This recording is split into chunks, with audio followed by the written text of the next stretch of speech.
Good afternoon, everybody, and welcome to edTrends. Today's topic is avoiding Chromebooks on music stands, the future of distance learning in nearly a post-COVID world.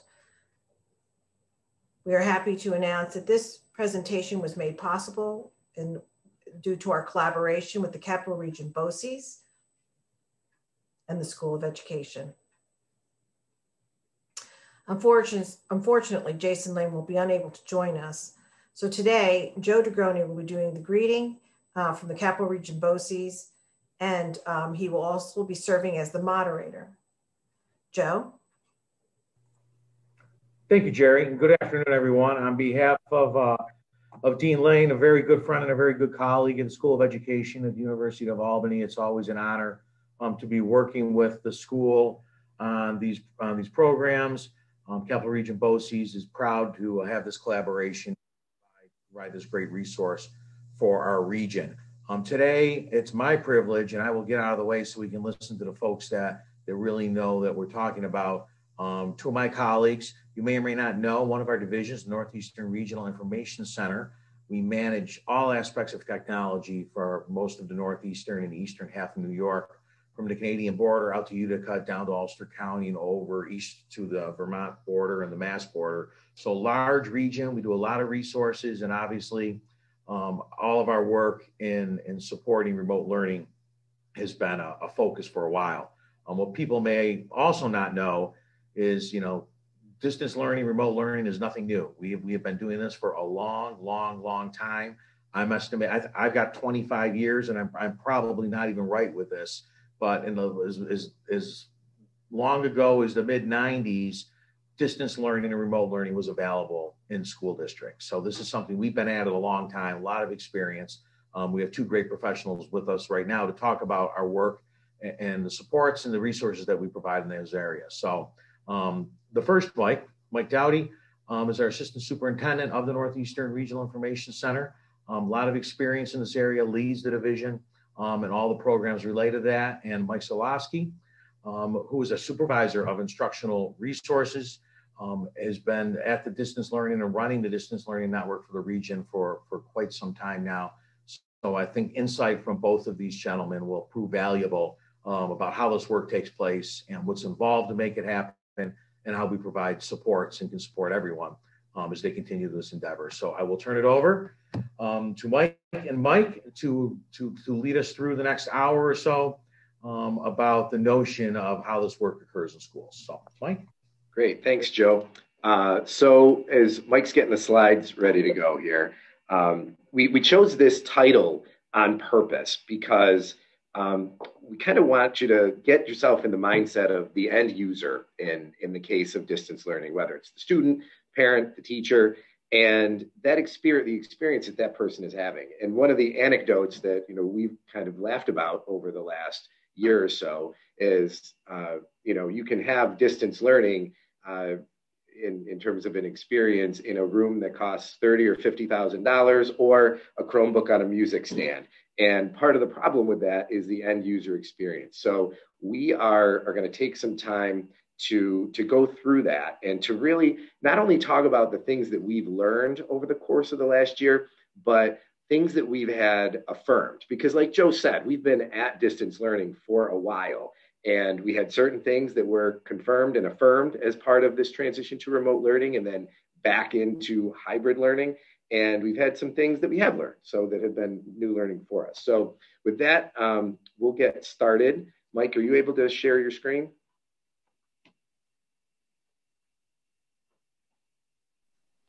Yes, I think everybody, you should be able to see it now. So if you want to go to the next one. So in terms of that's getting you thinking about the end user and learning environment, we have a Menti. Mike, you want to tell them what they need to do here? Yeah, so on your screen there, you can see there's a web link and a code, and I'm just going to put it in the chat room as well here. Let me, give me 1 second. Let me just pull up chat. I'm going to put it in the chat room as well, so you should see it in the chat room. So this is again, you can go to that website and put in the code that's on the screen there, 858-2920. If you have your smartphone and you want to just scan the QR code, that'll bring you right to to that site. And when you go to that site, if you could, we want to get your feedback and answer this question. So when you think about your current learning environments, what one word comes to mind? There's probably many words. And of course, this is being recorded, so we're going to ask that we keep the language proper. Yeah, keep it school appropriate. That's what I would say. Legal and school appropriate. Correct. So we'll give you a minute here just to. Actually, some of you, I think you should be able to see the screen. You're seeing your answers are starting to show up on the screen. Give it another minute. Oh, quite a positive group here on a Wednesday afternoon. If we'd had this on a Friday afternoon, I can only imagine what the responses would have been. Give it another minute or another couple seconds here. Yeah. So that's pretty interesting as I look at that. And yeah, Mike and I, when we thought about doing this, we really weren't sure what we were going to get. So that is pretty fascinating. So Mike, if you want to take us to the next slide, I wanted to ground us here in a little bit of recent research that has been done. And there you see Richard Dawson. Big survey was done by Cognia, which is a not-for-profit, and they surveyed over 74,000 students, teachers, and parents about what was going on in terms of remote learning and hybrid learning and things like that. And we wanted to share some of those with you, so go ahead.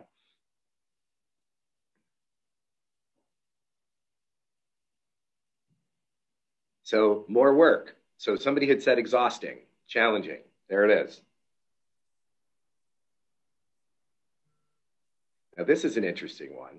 So some of them said, a good percentage of them said it was new and easy or something they had already learned. And yet, there were 40% that said things were difficult to complete. So it's kind of somebody had put inconsistent in there. So that definitely speaks to that. How about the next one? This we're hearing a ton about in terms of social emotional learning, routines, things that teachers sort of have to do as, when kids are coming to school physically, have fallen a little bit off to the wayside, which I think is adding to that challenge too. And we'll talk a little bit about that too, Mike, because that's from our years of experience with distance learning. There are some strategies that may be unique to teachers. They have some common strategies when they're in person, but there's some different strategies when you're in these virtual environments that are really key. And from our years of experience, we've seen some of that in practice, but across the board, more broadly, it's a little bit foreign to our teachers potentially. So this is something I have several friends who are teachers, and that you're hearing this over and over again, just that how much more time it takes to prepare than it did before, especially for teachers who are expected to, who are live streaming instruction, where they're trying to engage the students remotely as well as students sitting physically in front of them. We'll talk about that too as we move forward. I would say, yeah. I mean, as a matter of fact, we continue to hear that. I was just in a conversation yesterday with a district, and they made this point, which I think you've probably heard many times for any of you that have been thinking about this. This year's strategies and this year's models for instruction were probably even harder than what we did in the spring when everybody went virtual, because for all intents and purposes, the model was the same for everybody.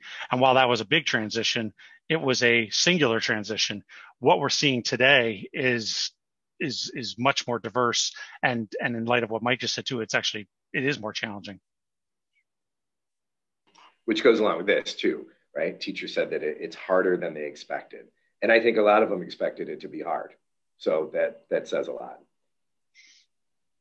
And then another couple of social emotional things here. This is for those of, I see several folks of you appear to be in offices, but then, many more are at home too. And I think everybody feels this. this disconnection from colleagues.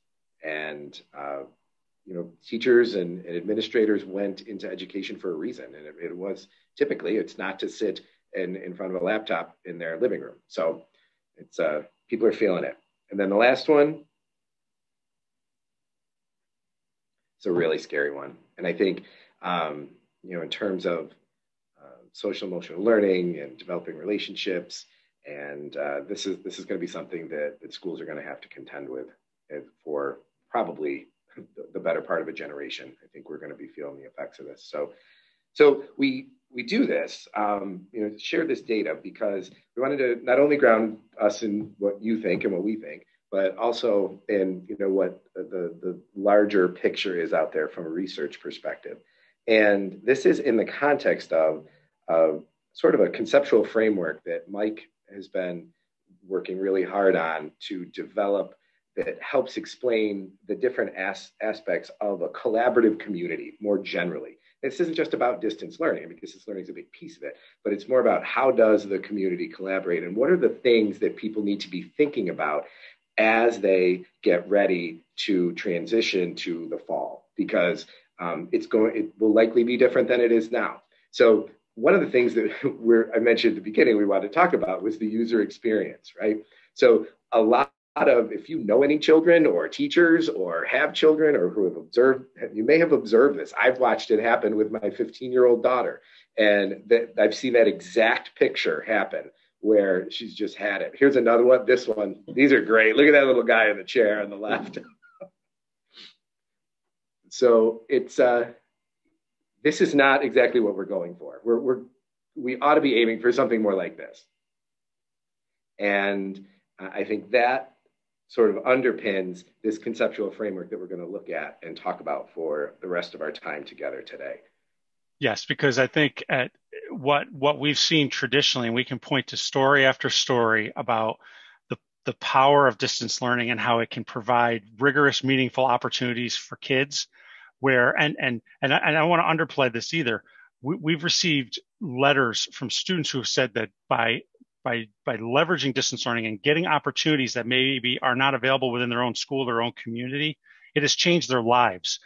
They've changed their career path, and we get these letters that say thank you back to the school and to the teachers who have made a difference. And oftentimes in all these cases, it's not the teacher from their own school either. It's from a distance, but if done well, it can have this kind of experience for remote learners. It can change their lives. And that's what I think, the work that we try to do is really, we're very passionate about trying to support people in that way. Nope, you're muted, Mike. There's 5 main areas that we're going to talk about. So we're going to talk about the when. So, when does it make the most sense in terms of learning? Where the learning occurs, learning and collaboration.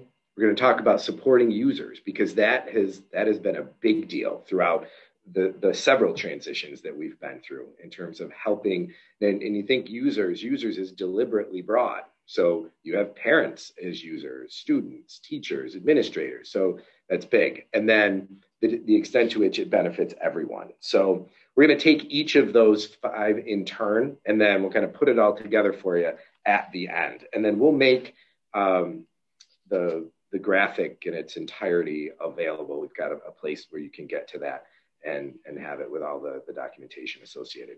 And Mike has started to touch on this earlier, and we'll dive deep into this, but and probably towards the end. But notice that you've got the wheel of, and we'll go through each of those elements.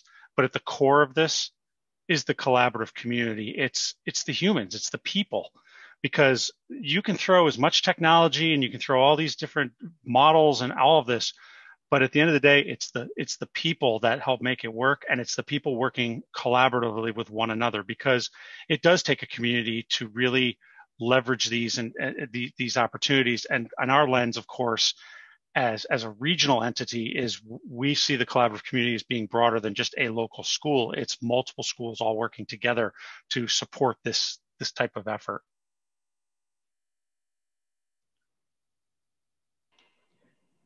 So Mike, you want to jump in on this one, or you want me to, or? Have at it. All right. So the first Mike talked about when. So right, so the first segment of that wheel is learning when it makes the most sense, and so some of this is kind of straightforward, but what we're trying to avoid, and this gets into the title of avoiding Chromebooks on a music stand, and those visuals. What we're not talking about here is distance learning is students and a teacher in a classroom and students remotely connected on a Zoom call or a WebEx call or a Google Meet for 6 hours a day, because that is not good practice. And I think we all know that that's not good practice, but we're seeing a lot of that, unfortunately, in sort of our current environments. And so what we're starting to see is really that we can leverage synchronous learning without question. We have some amazing tools that we'll talk about to do this, but also too, it can be asynchronous too.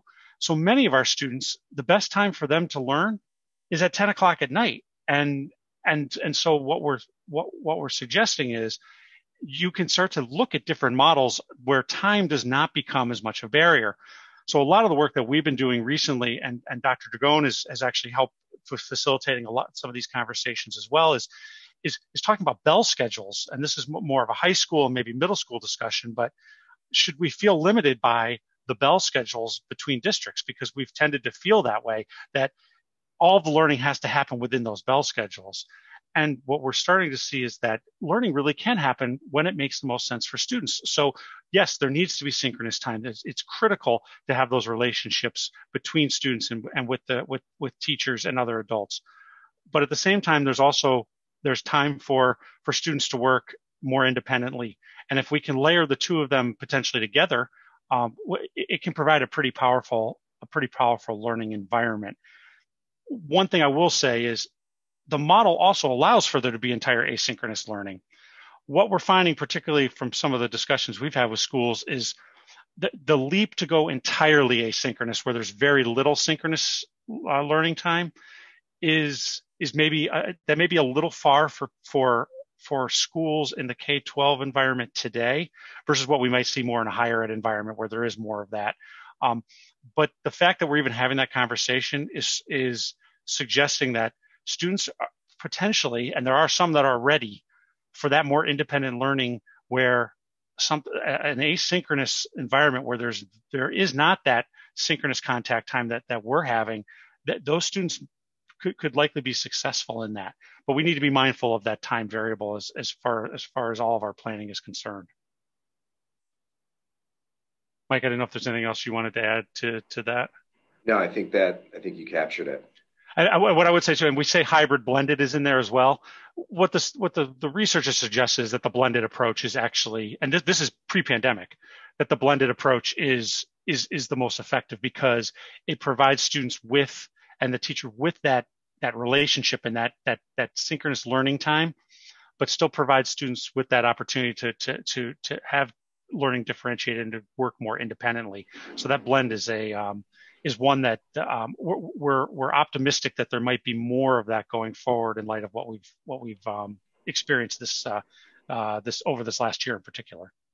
But I do think it's worth noting here that when you have hybrid / blended on there, we ought not to confuse that with the scenario of the teacher teaching students in the classroom physically and remotely simultaneously.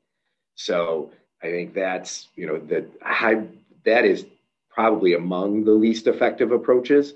And you could tell in the data about teacher workload and things like that. So I think when Mike was talking about it on that last slide, that's, for sometimes it's in person or sometimes it's synchronous, sometimes it's asynchronous. That's about the hybrid, not necessarily the doing both at once.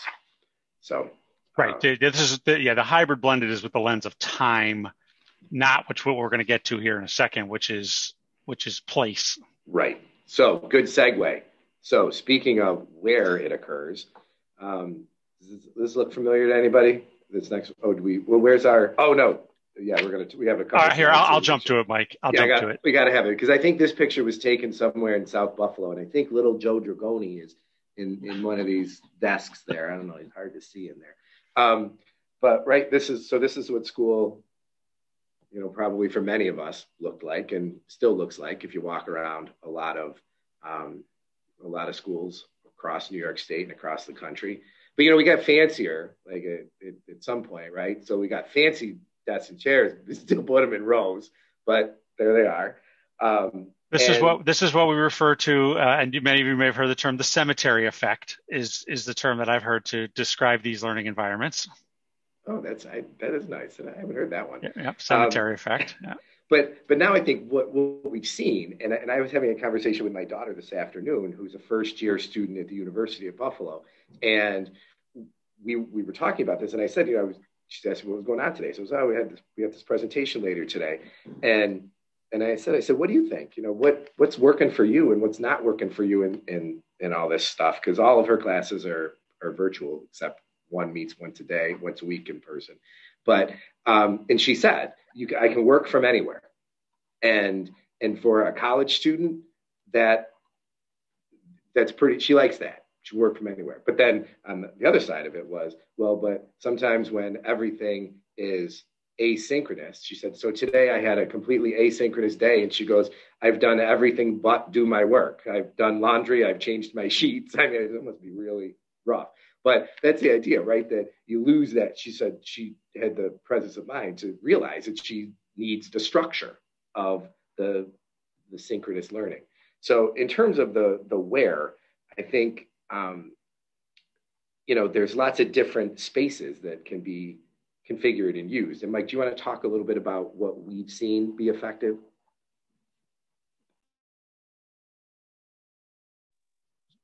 Yeah. So what we're suggesting is that learning where it makes the most sense is much more global in nature, right? And we're starting to see diversity now in spaces. And so traditionally in our in a lot of the work that we've done working with schools, and I could show you some funny pictures, not quite the picture at the beginning there, the black and white, but some of the earlier designs that we had in some of the school districts that we work in, they didn't look dramatically different, but they had to look that way because the technology, in order to have that, it goes back to that experience for the remote learner.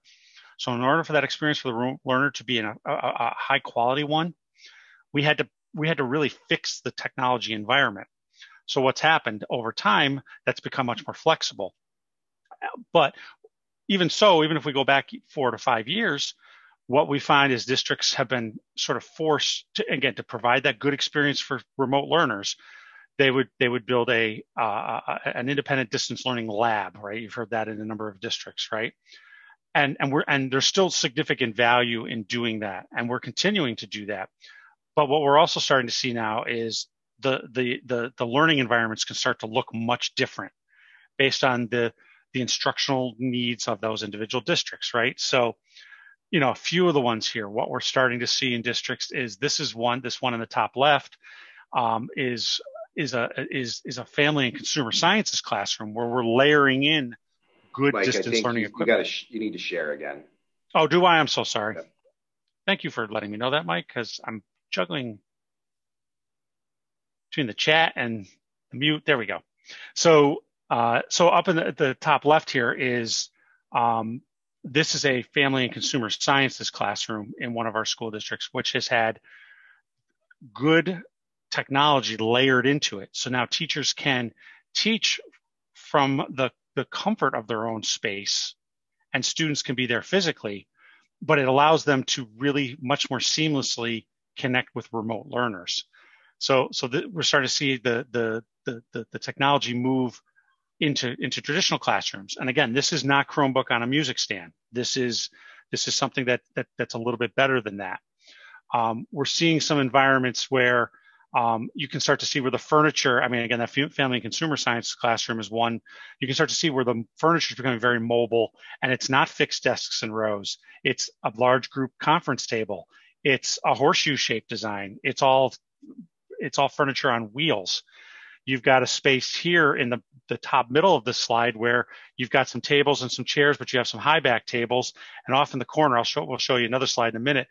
there's like couches and things like that. So now we're starting to talk about learning where it makes the most sense. So think about where some of your students are learning in their home environments and what they're most comfortable learning in their home environments. We need to start thinking about that in our physical environments too, and considering not just the technology, but sort of the overall feel of those classrooms and what types of furniture students are learning in within those classrooms, and having some choice in what makes more sense for them to work within. What we're starting to see obviously now too is we're starting to see some smaller spaces, right? So this one on the bottom left is a smaller conference room. We have some districts now that are starting to implement some technology in what the private sector will call huddle spaces. Again, when we're talking about a near post-COVID environment where social distancing is not as, will hopefully not be the same criteria that we have today, we may have environments where we may only have 2 or 3 students that are interested in a particular subject area or are working on a particular project. And so we have smaller spaces where those students can both collaborate, but also participate in remote and virtual learning activities. So you don't need a full classroom. You can do something smaller. So we're starting to see this in districts. And actually on the far right there, you see an example of where there's a teacher who's they're in more of an office, and they're teaching a virtual class. So maybe the teacher isn't even, and it goes to Mike's point, maybe the teacher is not even in a classroom. Maybe they're mobile. But we're layering in the right technologies so that the experience for remote learners is as high a quality as possible, and not a lot of what maybe we're seeing today. And then the last one is we do see students on devices, on Chromebooks, on laptops. And so now we can start to say learning where it makes the most sense. What if one student wants to take a particular class, or one student wants to participate in a particular activity? Do they need to be in the physical space of the classroom? Do they even need to be in the school potentially?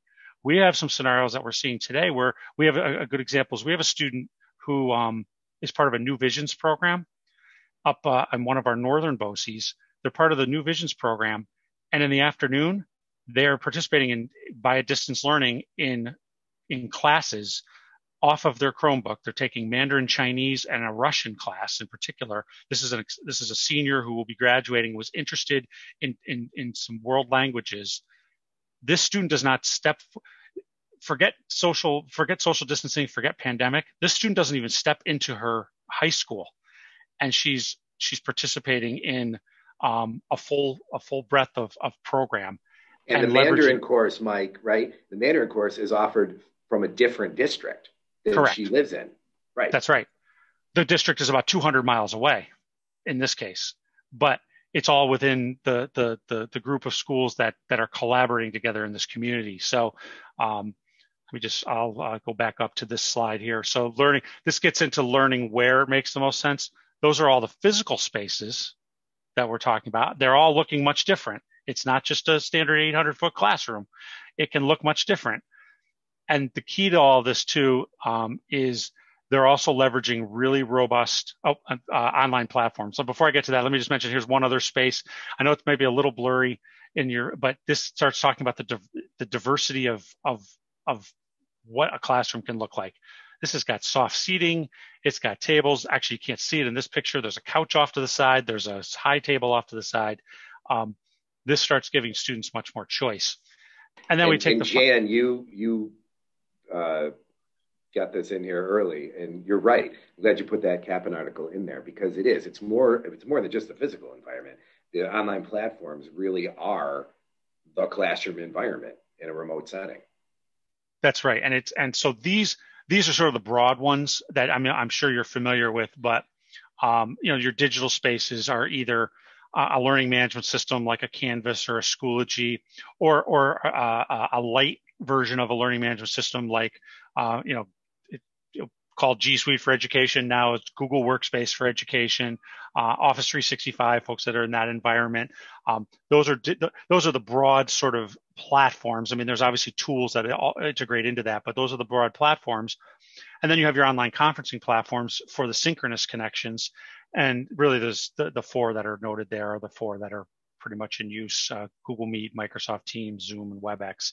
I think they're 95% of 99% of the schools are using one or more of those. And so now what we're talking about here is learning where it makes the most sense. The where is physical, it's digital, it can be any of those, and they're blended together into an environment that is ultimately focused on engagement and connecting with learners, particularly remote learners, so that they don't feel like they're a second-class citizen or they're neglected within a classroom environment.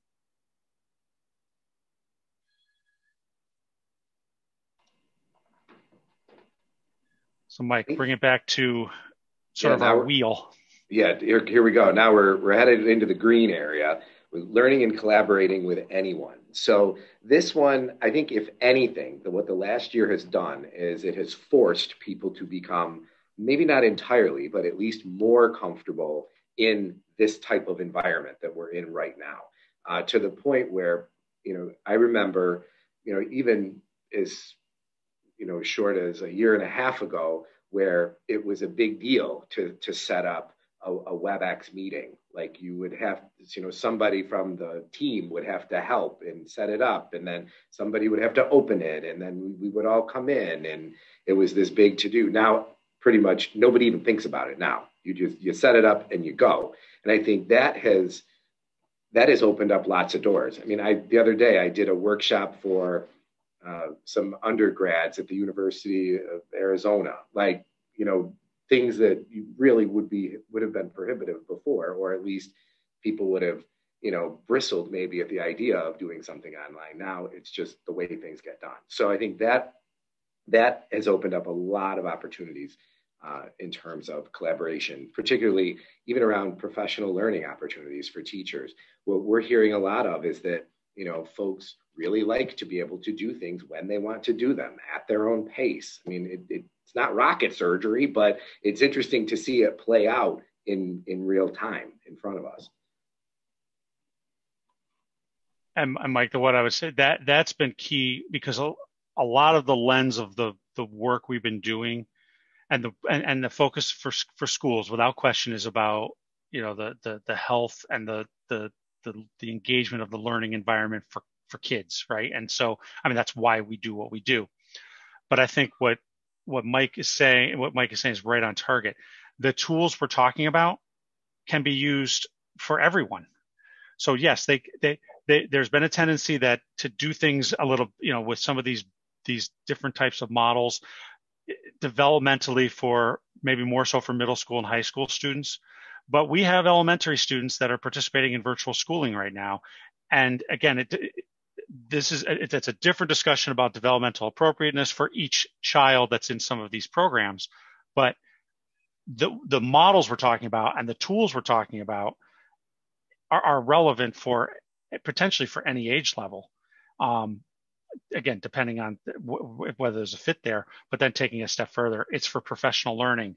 It's for our communities, right? So how are we offering Board of Education meetings now, as an example, for school districts? Many of them were previously all in person with maybe a live stream online. Now the whole thing is potentially online. There's lots of interaction online. We can start to think about the way we do business as a school district that is different than what we've done before. And the irony is we can leverage all the same tools. It's not like we have to necessarily implement new tools to be effective in that way.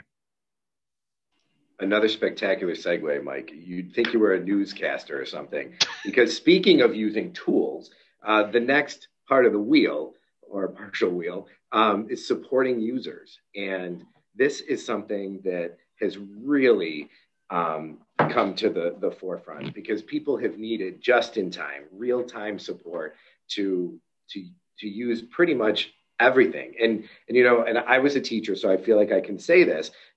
Many teachers that I know go into teaching because they like to have control of their environment, and all of a sudden we took that away, and that's challenging, that's hard, and there's a sense of loss associated with it. I get it, but that support has had to come in a variety of ways. I mean, there's certainly the nuts and bolts of how to do things, how to just make the technology work. But then I think it goes to the next level of how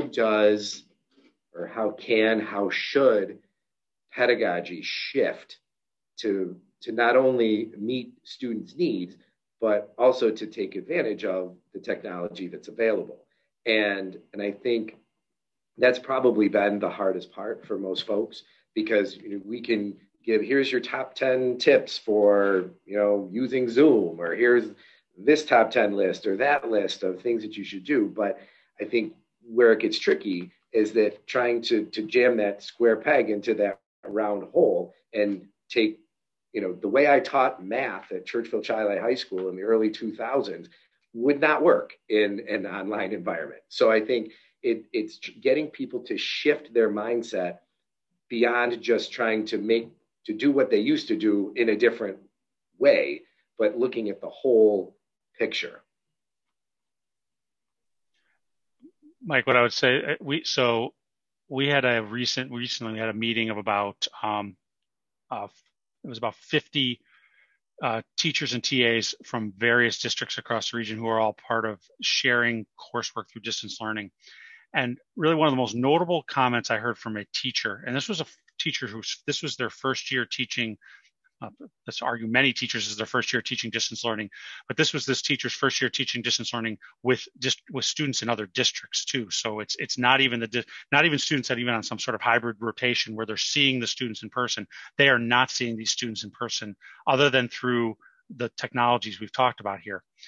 And this teacher said that the most beneficial thing and the biggest area of growth for that individual was she recognized that she didn't need to have all the answers, and the students were going to be accepting if she tried some things that didn't work. And I was really encouraged to hear that, because that gets to the point that Mike's talking about, the shift in mindset. Is that this teacher said, I like to have everything planned. I wanted to have all that control. This is how I expected the environment to look. And what I recognized is it's okay for me to show some vulnerability and to try things with students. And sometimes they're not going to necessarily work. But what she said is my students understood that and they accepted that and they were comfortable with it and it was okay. And she said that was the biggest area of growth for her. And I think as we start to hear more and more of those stories, that's what's resonating with, I think, some of the work that we're trying to do is to encourage that shift in mindset, particularly in helping to support users and saying it's okay to not be entirely successful every time with every activity you do, because that's how collectively, we can learn better. And in terms of mindset, one of the things that I think a positive thing that came out of, ripping it off like a Band-Aid in terms of shifting to remote learning is that, we know from, I think Guskey's research, or a lot of it comes from him around professional learning and getting teachers in particular to embrace a new approach. It was the conventional wisdom was always, well, you got to get them to believe in it first. And if you can get them to believe in it, then they'll try it. And if they try it and they see it works, then they'll want to do it. And we had the opposite, where it was, nope, you have to do it now. And then as part of, and that's what Guskey says, like if people are sort of pushed into doing it and then they see for themselves how effective it is and what's effective, then the belief comes. So I think that's what, the folks who are having success, I think have gotten there and in seeing that, what works, what doesn't, and then using what works to keep the rest of it moving forward. So that's, I think in this natural experiment that we have going, I think that's been one of the nice things is that people have just been forced into it and have had to learn. It's unpleasant at times, like we saw in the data, but I think we weren't going to get to this point any other way. Not that we wanted to get to this point, but here we are. And the last one we have is benefiting everyone. So, Mike, you want to talk a little bit about this one? Yeah, so this also goes back to, it's very tightly tied into the earlier piece about this is for everyone, and it's for all populations, any type of users. This can benefit everyone because this is just a handful on this slide here are just a handful of examples, but the sky is the limit. And it's actually, as we continue to talk with districts, I mean, every day I'm talking with a district, they come up with a new idea about how leveraging these technologies going forward and doing it with some level of fidelity can help impact individual students and individual classes within schools. So it's really across the board. It's the traditional model has been just to provide new opportunities for students across K-12, but now we're starting to think about additional pathways and sequences to graduation. So I was talking with a school who's like, we've got 10 students in our high school that are thriving in this environment. They are thriving in the asynchronous environment. The traditional school model was not working for them, and they are thriving in this environment. So what you're saying is, if I could almost put those students on an individualized learning path where maybe they have a couple classes internally, locally, but I could have them on a device and they could take 2 or 3 other classes from other districts. Or they could be in a small cohort working together. And we're like, yes, this is what we're talking about. If we do this well, we could provide those opportunities for students. So now you're starting to think about how you can provide these different learning environments for students that have shown that they're actually really successful in some of what we're doing today. So you can help, and part of it too, some of the regional stuff from a collaboration perspective is you can help to leverage one another's teaching staff by, potentially by cost effectively. If you're sharing between districts, you could take a part-time instructor and elevate them to a full-time instructor. What we may see with some of the budgets is some sections of courses that could potentially be cut locally, we might be able to save because you're going to be doing some partnering through the collaborative community using these technologies. And also too, you start getting into things like we talked earlier, using all these tools with adults for administrative purposes, for meetings, for professional learning. The sky is the limit. I mean, we're just mentioning a few, but every day we're talking with schools, and they will identify individual needs that could potentially be met by this ecosystem if we do it the right way. Well, and just to reinforce that, like we had I remember on a call this spring with a group of our superintendents, and one of the superintendents just remarking that, there was no way he was going to, in the future, summon all of his principals to district office for a principals meeting, because we've just shown that we can do it without everybody coming to the same place. I mean, certainly, it's good to get together face to face, but, like Mike said, this opens up opportunities that benefit everyone at all levels of the organization. So finally, this is what the completed graphic looks like. So we'll make that available to you so that you can have it. It's got all the information from all of the slides, but we thought it made a little more sense to chunk it a little bit and take each one at a time. So at this point, does anyone have any questions? Or Mike, you're going to put the link in the chat for where to get to the graphic, right? Yep, I just stopped sharing so I could get to that screen. Okay. So, I mean, that was really all the content we have, but we wanted to open it up for discussion and see kind of. And we do have our Padlet too, Mike. Don't forget that, because that'll be part of our. We want to get some feedback from folks too. That'll be your exit ticket. So yes. All right, you can put that. Yeah, we can put that one back up as soon as Mike gets the link in there. But as he's doing that, any initial thoughts, reactions to that model? Like I said, we've been kind of road testing this to see if it makes sense to people, and are still happy to iterate if people have suggestions. So I have a question, Joe. I liked your term natural experiment, so thank you. That's exactly how I feel. Has anyone done maybe this is a doctoral dissertation, I don't know. Has anyone done any research on what are the cost savings or the return on the investment? So, okay, we're saving on busing, we're saving on travel time, we're saving on travel expenses, and now we're supporting equipment and infrastructure. Has anyone seen anything like that? And I'm thinking more of the people who aren't in the room, like our Board of Education members and some of our community members who at some point may need some data points. So anybody, I would love to just take a look at that research. I haven't seen anything specifically in terms of that research. I know anecdotally, heard talk of just that, Jan, that folks saving money in certain areas, but then having to expend in others that, they didn't think they would be doing, PPE, extra cleaning stuff, right. The money you're saving, not sending kids away to athletic contests, you might have been eaten up in extra bus runs because you have to split kids up. I'd be happy to be a reader for that dissertation if you want. Yeah, me too. Jan, what I would say is what you're asking, I'm not aware of a study that's been done in the education environment. It's a lot. I will say a lot of the lens that we're trying to bring to this is also looking at what is happening in the private industry and sort of massaging it and modifying it to work for in the education space. In the private sector, there continues to be research into what you're describing, right? So what's interesting is when you start, and really what it's focused on is what is the impact of collaboration and collaboration technology. So they're really looking at it more from a technology lens than maybe what we would do, which is we're looking at it a little bit more holistically. But from a technology lens, what some of the research, and I was just in a call last week about this, it started with, is there reduced travel? I mean, that's what they just went to can we use these tools to reduce our travel? And then the second piece they went to is, okay, can we increase our productivity?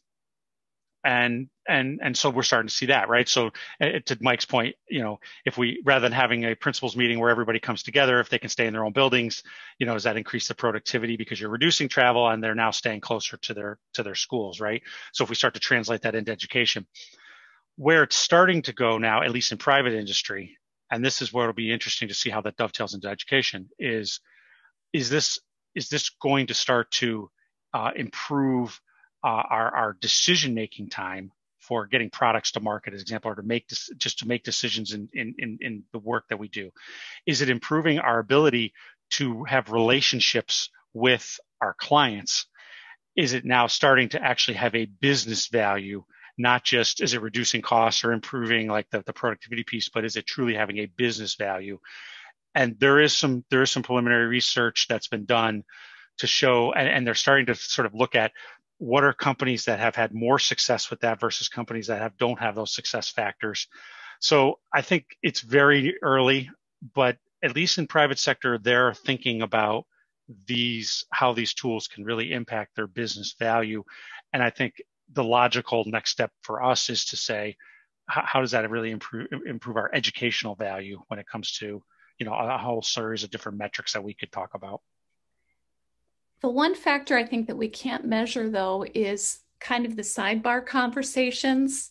So I think in a business environment, you can meet with someone, quietly, privately, but in education, Mike, I see you at conferences and you mention something and it piques my interest. And I don't know that you could place a dollar value on that in education the way that you could in business. That's just something I personally miss, that little social, hey, Mike, how are you?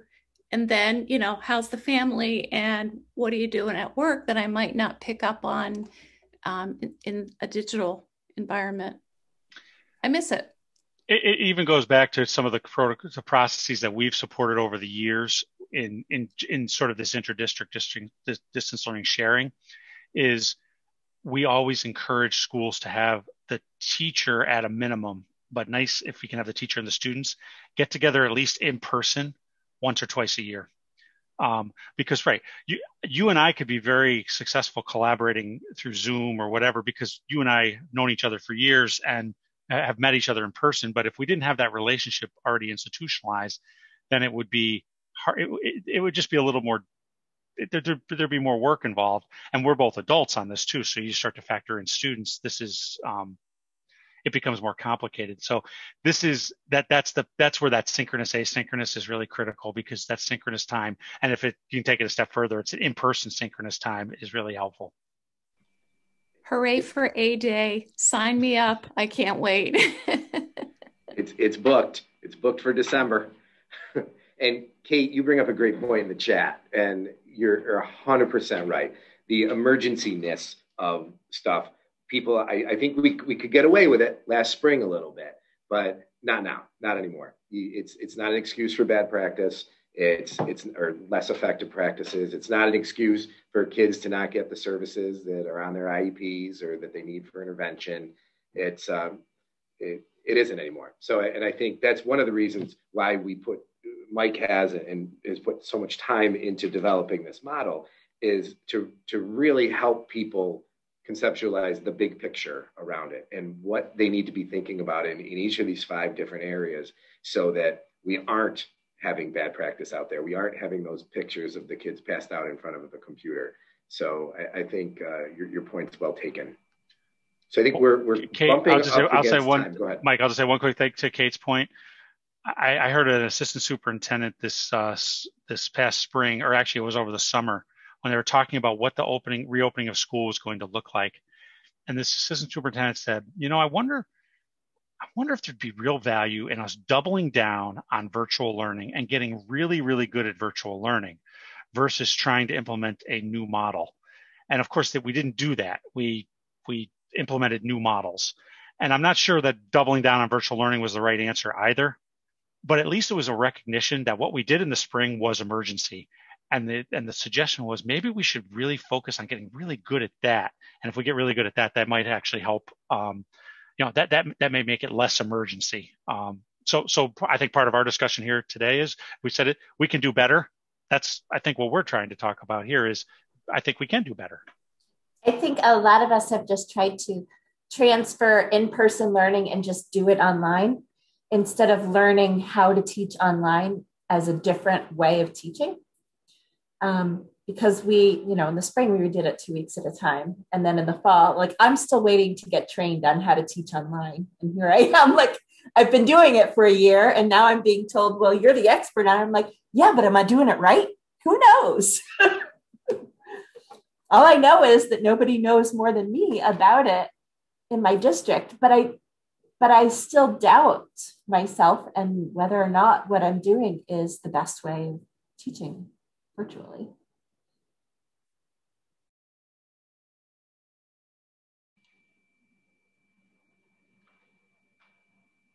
Okay.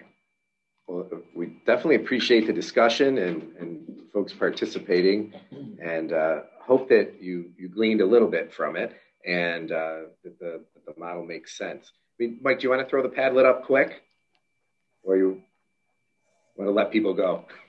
I can throw it up quick if you want. If anybody, I'll throw it up just in case. Yeah, let me. I got to let me put the slide up first. Let me get myself organized here. And I got to share my screen. There we go. And I can put it in the chat. Oops, I went one too far. Sorry about that. There we go. So there's the QR. I can also put it in the chat as well. I'm going to stop. You should still see. Give me 1 second. Sorry, this is where I have too many screens, and I'm going to put it in the chat. That might even be easier.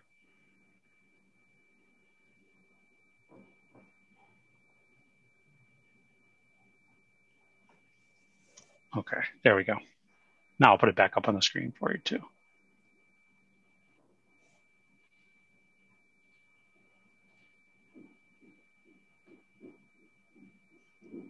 Right, so what we were, one of our sort of exit, and again, you can either do this now or at your leisure or not do it, but we thought that it might be interesting just, again, if you could read, if we're talking about, we talked about the challenges, okay, so now we've talked a little bit about what we could do going forward.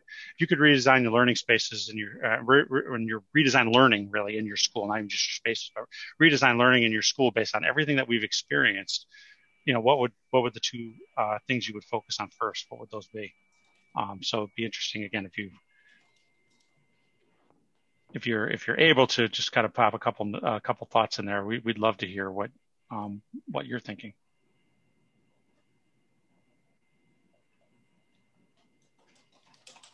Matter of fact, I will see people putting things in there. So let's see what some of you are saying.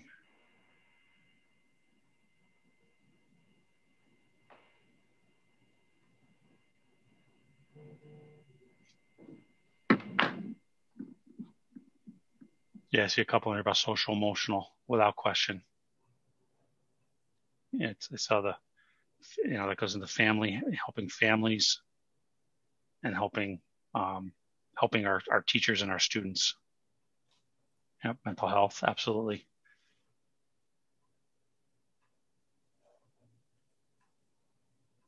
the flexible learning models is absolutely one that has been something Mike and I have talked a great deal about, and we've been talking with districts a great deal about is how can we take what we know to be good practice in virtual learning and leverage that in conjunction with what we've learned through this crisis and sort of marry the two together, because the ability to try to do things in a different way, more flexibly, is there's a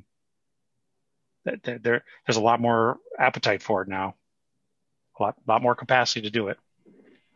All right, so we're about a minute up to our time here. Jerry, did you have parting words? Other than thank you, this was a wonderful presentation. I truly enjoyed it, and I have sat through many presentations similar on this topic, but I really enjoyed yours. I appreciate the humor. Thank you. We appreciate the opportunity. Yes, thank you so much. Great to see a number of you that virtually, but good to see you. Thank you both, Mike and Mike. You make it very easy for me to remember your names. And thank you all for joining edTrends. I hope you'll join us next week as we discuss the K-12 learning environments in the states of California and Florida. So with that said, have a good evening and thank you again.